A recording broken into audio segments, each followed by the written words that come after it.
you guys, they beat you up on the glass a little bit in the first half. They controlled the second quarter. What did Drew Holiday do in that third quarter to kind of energize you guys? Just his ball pressure, his individual defense took on the challenge of his matchup, and I thought he did a great job on both ends of the floor. His defense led to our offense. They have 8 offensive rebounds in the first half, 5 in the second. In the first half, I thought they got a lot of tip outs. It wasn't necessarily ones that they had. At one point, they had 7, but no second chance points. And so those tip outs, they were beating us to 50-50 balls. I thought Drew did a great job setting the tone for us from a defensive standpoint in the second half. Was there a concerted effort to pick up the pace after halftime? It felt like maybe in the first half, was there too much mismatch hunting? What was the focus there in the second half? No, I thought because we were getting out rebounded, we weren't able to get out in transition there, and that kind of slowed us down. So, I thought our poise quarter and a half was great. I thought their physicality bothered us in the middle of the second quarter, like in the 6 offensive possessions. And then I thought from there our defense led to our offense, and our guards did a great job pushing the pace. Joe, what do you like most about the group's performance and approach, and what do you see as areas for growth for Game 2? Yeah, we have to be better, right? I think there's better shift opportunities there. There's better rebounding, better boxing out. We have to own our space better on the offensive end.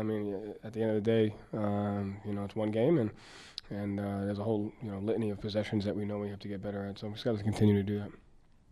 Joe, you've been talking all year about how Jason affects the game in so many different ways. Tonight, it was definitely on the boards. He was great in that second half, trying to flip the balance a little bit. What did you see from his rebounding efforts in the second half? Yeah, obviously, probably didn't play the efficient offensive game that he liked, but I thought his poise, you couldn't tell that never got in the way of his defense and his physicality and his rebounding. And that's the most important thing. He's going to score. He's going to put us in position to be successful. But, you got to answer the call defensively, physicality-wise. I thought he did that, especially in the rebounding in the second half.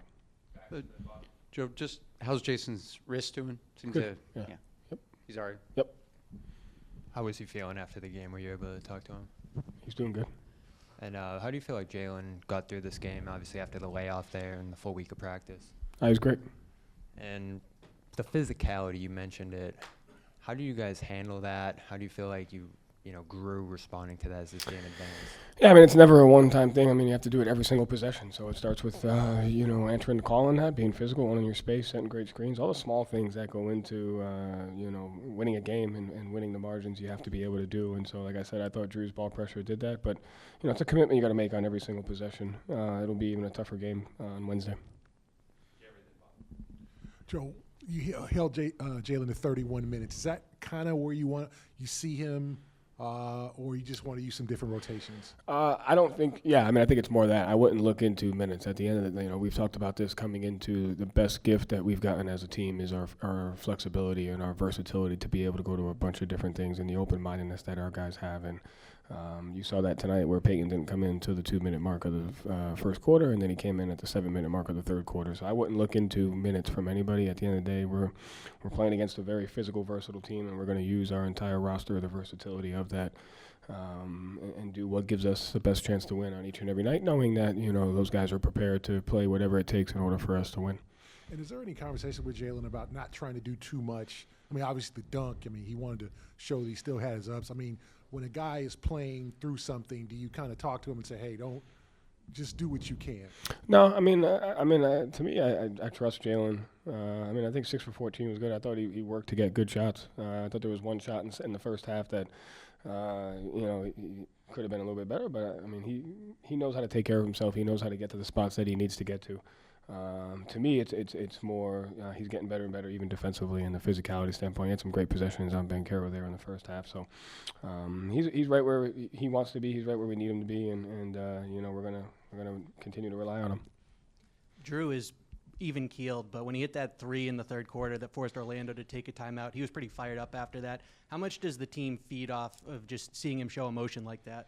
Yeah, he's an innate competitor, and sometimes, he takes a backseat because of the type of guys that we have. But I thought tonight he put the team on his back from that passion and emotion standpoint, and that's why Drew Holiday's Drew Holiday. So, we're lucky to have him. We're going to need that every single night, but, we do feed off of his physicality and his presence. And then you mentioned Payton. He came in and had a quick 9 points off the bench. and was just instant offense. What did you see in terms of the spark he provided today? Pace, ball pressure. I thought he was just as good defensively as he was offensively. Just him pushing the pace on the offensive end, but really his physicality at the point of attack was big for us. And I think he got 2 tip-out rebounds in the second half that were big for us. Sam dove on it. We may not have gotten it, but it matched the physicality that was necessary. I think he got one, and then he got another one. Sam didn't come up with the loose ball, but he dove on it, and then we came down and got the steal in transition on the Wagner layup. So they just made things happen. We're going to continue to do that. Joe, in a similar vein, you mentioned Jason maybe not having the most efficient night, Jalen, those two combined, but then Derek comes in and just has a monster game. How did you see him sort of fill those gaps offensively on and off the ball? I think it comes from the guys just having an understanding of it. Everyone's a weapon. Everyone's has a chance to impact the game, and like I said, I think Jalen and Jason lead in so many different ways, and one of the ways is empowering everybody around them. And so, I think Derek had 10 points off screens from Jalen and Jason there, and that's kind of what it's about. And Derek's ability to just impact the game offensively and defensively is huge, and we need everyone to be aggressive. And he does a great job finding the shots that are important for us. And he had some physical plays on the defensive end, had a block in transition there that was big for us down there in the second half. So he was important. Joe, you talked about Drew's offense there in the third quarter, but he scored or assisted, or defense rather, but he scored or assisted on 7 or 10 offensively in that frame. What does it do for you guys when he's aggressive like that offensively? Yeah, I mean, his defense led to the offense, so he was able to get some assists there out because he, from a steal or from a rebound or a deflection, and then go out and through a transition to Peyton, had a, layup there. And so when he's aggressive for us, we're a different team, and it takes everybody to do that. And, tonight it started from his defense, and he changed it for us. Thanks.